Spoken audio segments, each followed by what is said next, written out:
At ViewRail, we design, engineer, and fabricate our products right here in the U.S. We're giving you a behind-the-scenes look at how it's all done. We're in the warehouse of lumber. There's about 120,000 board feet in here, and that's made up of around 20 different wood species. One of the neat trends that's happened over the last 5 years has been the shift toward domestic wood species for the use in homes and away from imports from other countries. And so the beautiful thing about being made here in Indiana is we are right in the center of a lot of the growth of lumber.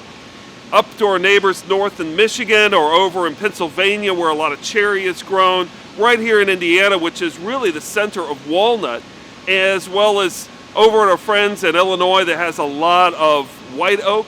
We're in a great place to be able to source. And so many times, we're not only just choosing a pack of lumber, we're choosing the log.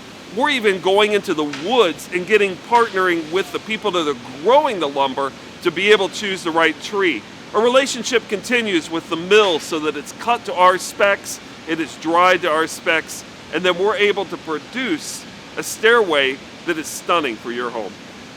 John works tirelessly day in and day out sourcing lumber. And here I'm standing in front of a really nice pack of hard maple.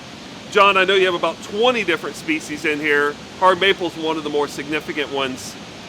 What can you tell me about where this pack of hard maple came from? Sure thing. So hard maple is probably our third highest demanded species right now. And all of our lumber has these tags on them, which tells us which vendors that we partner with and where it comes from. Most of the white hard maple that we have in the building right now is from the lower central Michigan area. So this particular whole stack of lumber here comes from Wolverine Hardwoods.